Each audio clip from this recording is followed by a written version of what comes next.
అందరికీ నమస్కారం. ఈ వీడియోలో బుగ్గ రామలింగేశ్వర స్వామి ఆలయాన్ని దర్శించడానికి వెళ్తున్నాం. ఈ ఆలయం ఆంధ్రప్రదేశ్ రాష్ట్రం అనంతపురం జిల్లా తాడిపత్రిలో పెన్నా నది ఒడ్డున ఉంది. ఇక మనం ముందు వీడియోలో చెప్పుకున్నట్లుగా ఈ తాడిపత్రి పట్టణం గుత్తి నుండి 58 కిలోమీటర్ల దూరంలో, అనంతపురం నుండి 60 కిలోమీటర్ల దూరంలో, ఇంకా గుంతకల్ నుండి 86 కిలోమీటర్ల దూరంలో ఉంది. ఈ బుగ్గ రామలింగేశ్వర స్వామి దేవాలయం సమీప దేవాలయమైనటువంటి శ్రీ చింతలరాయని దేవాలయం నుండి 700 మీటర్ల దూరంలో ఉంటుంది.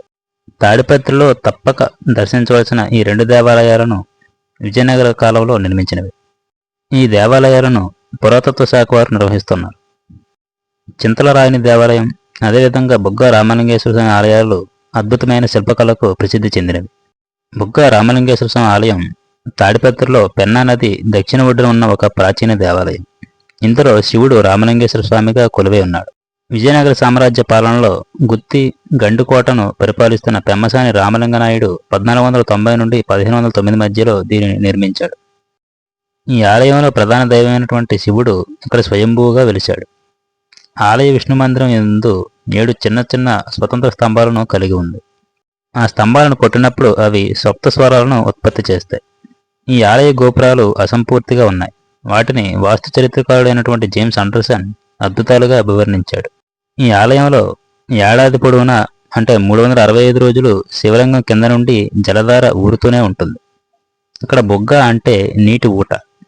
వర్షాలు లేకపోయినా, నీటి వనరులు ఎండిపోయినా ఇక్కడ శివలింగం కింద నీరు ఊరుతూనే ఉంటుంది. అందుకే దీనికి బుగ్గ రామలింగేశ్వర స్వామి దేవాలయం అనే పేరు వచ్చింది. ఈ ఆలయం పూర్తిగా నల్లరాతితో నిర్మించబడింది.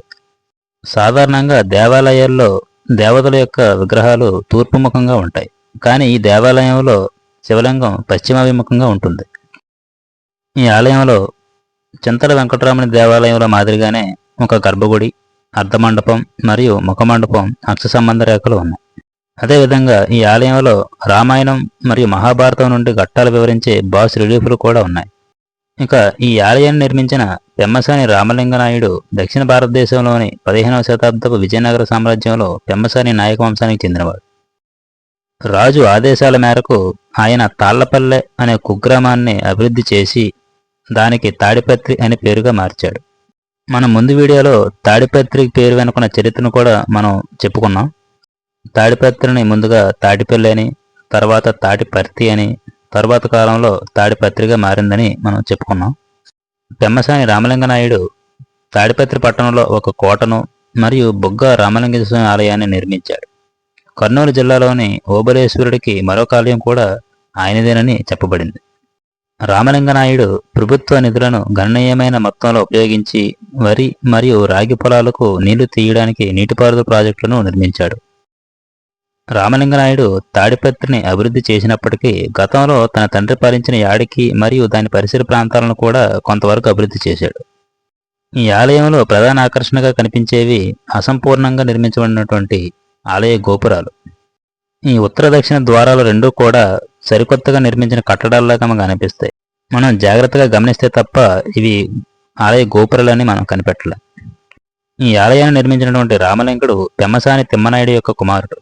అతనికి గోవిందమ్మ మరియు రాజగోపాలమ్మ అనే 2 కుమార్తెలు మరియు తిమ్మనాయుడు 2 అనే కుమారుడు ఉన్నారు. తాడిపత్రి శాసనం ప్రకారం విజయనగర చక్రవర్తి శ్రీకృష్ణదేవరాయలు 1509 నుండి 1529 కాలంలో పెమ్మసాని తిమ్మనాయుడికి తాడిపత్రిని మంజూరు చేశాడు. ఇది పెమ్మసాని నాయకుల పాలనకు నాంది పలికింది. 1565లో తల్లికోట యుద్ధం తర్వాత విజయనగర సామ్రాజ్యం పతనమైంది. ఆ తర్వాత పెమ్మసాని నాయకులు గండికోట, యాడికి, గుత్తి మరియు తాడిపత్రి ప్రాంతాలను 1565 నుండి 1680 వరకు దాదాపుగా 100 సంవత్సరాల పైగా పరిపాలించారు.